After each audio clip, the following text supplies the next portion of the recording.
Hey, welcome back to the Disney Plus Everyday Challenge, and today we have Guardians of the Galapagos, not the galaxy, the Galapagos. This is from 2025. It's brand new. It's an hour and 13 minutes long. It is narrated by Blair Underwood, very enthusiastically, very passionate about what he's talking about here. And what is the Guardians of the Galapagos? Well, it's many things, but the main thing that it focuses upon are the sea lions. Technically, this is a documentary about a documentary about sea lions. The Sea Lions of the Galapagos, which is another documentary you'll find here on Disney Plus. It's from Disney Nature. It's not National Geographic for a change, but Disney Nature also does some astounding, beautifully shot documentaries, and just sort of, especially when it comes to the nature, the animals, the creatures on the land, or the sea, or the air, whatever it is. This I've watched a lot of documentaries on Disney Plus, and I will watch many more probably before this is all over. And many of them involve sharks. Many of them involve, yeah. I've seen so many shark documentaries, and I did block them for a long time. But we have about 5 or 6 I've added back to the list from this year.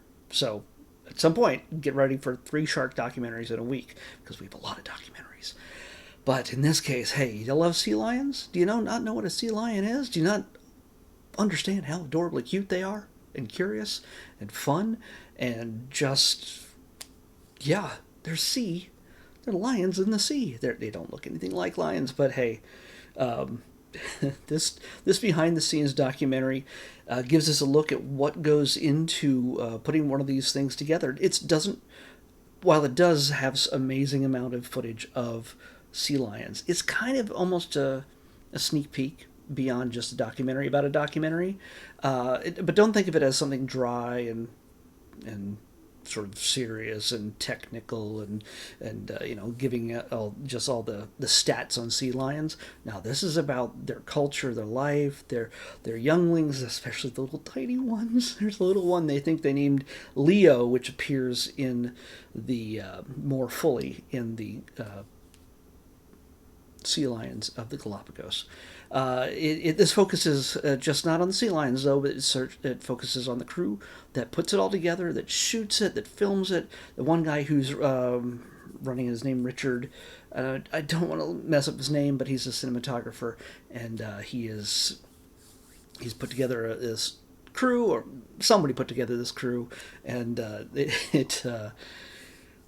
you get to see all the sacrifices they put in, all the creative choices they make and the danger they get put in just to capture some mind-bendingly perfect. This is the kind of thing where, you know how when Disney used to put out these documentaries about real life adventures, or back in the 60s and the 50s, and they were pretty amazing for their time. When you look at this, you can't imagine it looking more perfect. Like, at some point it's going to get better. Yeah, these things are shot in at least 4K. If you have a 4K television and you have that kind of signal connection, seriously, and you want to stream this, try to get this on the best TV you can find. It There's some points where you're just like, where I was like, holy crap, how did they get these shots? And you get to learn how they did it. And again, like I keep saying, I keep interrupting my own self, it's not just about the crew or the sea lions, but you get to know the islands. You get to understand the archipelago and the people that look at the reef, the people that live there, that literally live in a different part of the Galapagos Islands, who, for the most part, when they're, especially the children, don't ever get to see any of these creatures. They don't get to, it's not like they just go down to the beach like it's Hawaii or something and go down and see nature. Well, you know what? Even Hawaii is kind of prepackaged and it looks a certain way in order to bring in the tourists. They don't get to necessarily see just the raw nature. But in the Galapagos, so much of these islands have been untouched by people. Technically. There's some things, some places that some people have never truly been or spent any time in other than in passing. There are spots in this that, even though no humans had been there, their mark is left where plastic builds up on the shore.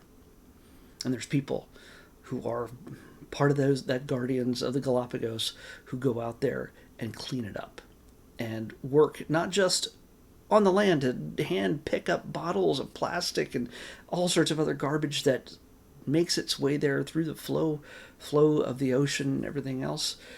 It's people who are working out on the waters to make sure that it doesn't get there. And it's not just the big bottles, it's all the little tiny microplastics, the things that it breaks down over time and then gets in the smallest animal who gets eaten by the bigger animal, who gets eaten by the bigger animal, who gets eaten by the even bigger animal. And eventually sometimes get eaten by us. So we got plastic in our brains.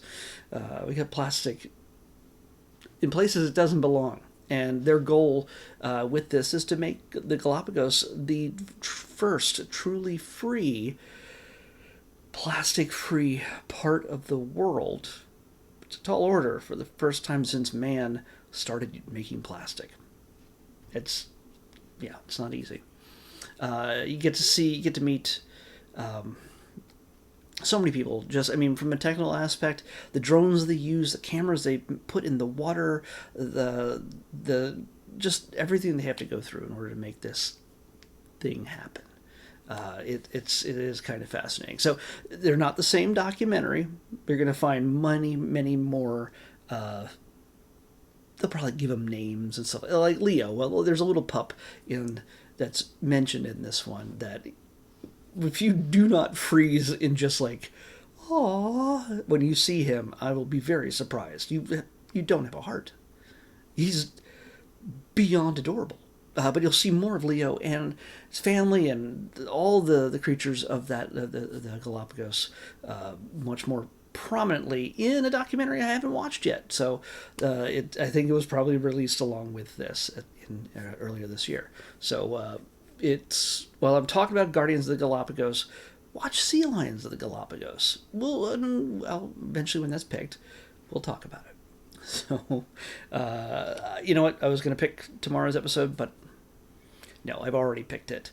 Because technically today, well, very soon after this hits YouTube, I am going to be going to see Tron Ares. And so what I'm doing now, yes, I'm filming this the night before technically, so just pretend I did say that. But the official release date for Tron Ares, the latest in the Tron cinematic saga, comes out on the 10th of October. And it's kind of binary, 1010, yeah.